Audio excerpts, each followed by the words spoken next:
Hello and welcome to the new video. If this is your first time seeing this video, there's a main guide for this build on my YouTube channel. There's gonna be a link in the description, so if you have any questions such as bandits, go check that video out. This video serves more of a purpose of update video, what kind of changes did I do with my gear, items and gems and more from my original video guide. Let's talk about what kind of upgrades did I do. Right. So first step, I did level up couple levels, so I got 4 more levels. That's the first. The second thing, I was able to get myself the Unnatural Instinct socketed over here. That gave me a little bit of a boost that I needed. The next step is, in my main build guide had those leech nodes and the 10% instant leech over here. I did respect them and I went over here. And I'm gonna say it like this, the 10% instant leech is pretty fucking great. I was able to drop down my watcher side with a discipline mod, just for the node the 10% instant leech. Don't get me wrong, the discipline mod is still highly recommended, but if you cannot afford it, or in the case like me, you need the -7 non-channeling skills due to my I replaced one of my rare rings with the Circle of Fear because I got it from the card. The 10% instant leech will get you through the mapping and bossing. I would say this is absolutely a fantastic node and I mean mastery to take.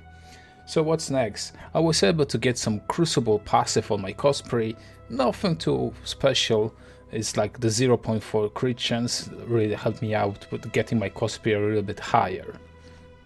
I got some passives on my shield. Again, nothing too impressive. I would say they are very bad. You can definitely improve them. Next step on the passive skill tree, I got myself a getting 4 extra levels. I got myself a medium cluster jewel for the crit chance. That helps me out capping my crit chance. Like on my Cyclone, I think it's 100% right now, because in the main build guide is about a 94 or 95 with the flask.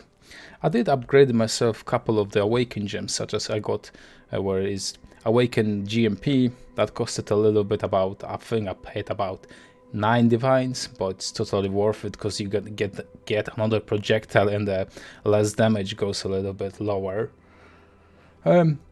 Since I got myself a new helmet with the nearby enemies have negative cold resistance on the Blizzard Crown, and I got myself an enchantment and a power charge because I'm no longer using the Crown of Inward Eye, so I swapped myself like an enchantment on my anointment on my boots, the Tranquility.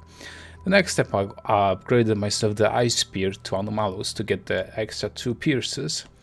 And have another piece in my helmet. This is more or less good enough to clear the maps and do the most of the content. Unfortunately, Blight, when there's like too many spammy monsters, is not really ideal skill, I would say. You would need something like Ice Nova. Then I replaced one of my rings, like I was saying. The Circle of Fear gave me a little bit of a damage. I will talk about Nimis later on. Let me think, what else did I do?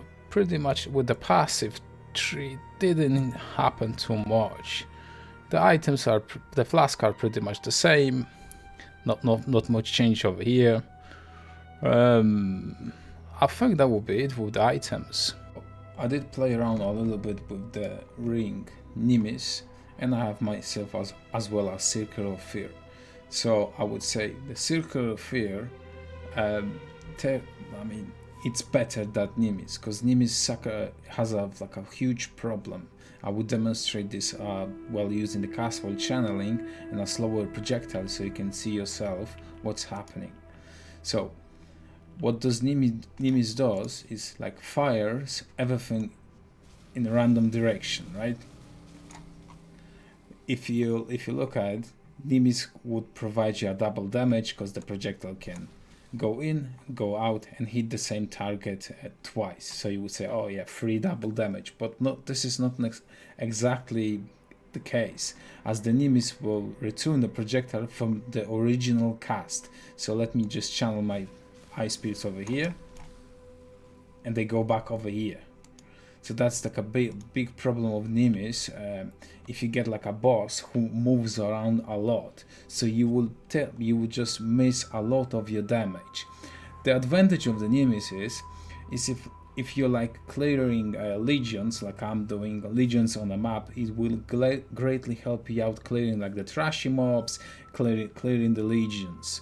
But overall, I would say this is not the best ring to use on the custom create ice spear. I was using for a long time the Nimis, and at some point I got myself from the cards the Circle of Fear. So I'm like, okay, let's test it out this just a flat damage, and I would say the Circle of Fear is way to go over the Nimis. The Nimis has too many random things that you can a lot of time miss the double damage that you should be doing, such as you might not have enough pierces in your gem, or the boss might be just moving a lot around, so you will just miss a lot of the damage and you're just like sacrificing the ring for it.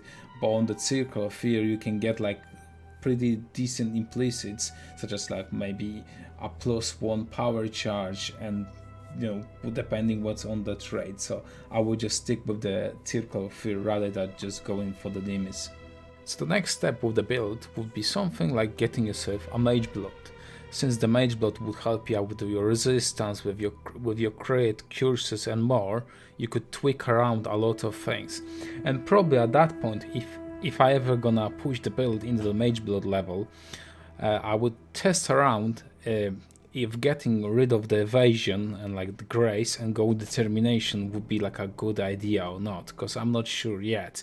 Because the evasion build as it is right now is great because we are mostly dodging most of the hits, but occasionally you will get like hits really hard, or sometimes you're just gonna get one shot. So I mean, I would have to see how the grace and evasion, like the jade flask compares to like a granite and determination. But that's like a very far endgame scenario when you can actually buy yourself a Mageblood. If you're able to buy yourself a Mageblood, probably I would drop down the Purity of Elements, because we not necessarily need it. I just keep it for the extra resistance that it gives me, and I would just replace it with like a Summon Skitterbots or something else, and pretty much that's it. I'm not sure if I'm gonna be pushing the build into the Mageblood level, since I would like to play the most meta builds, such as like the bow build that's how I used. Where's my amulet? Oh, where's my amulet?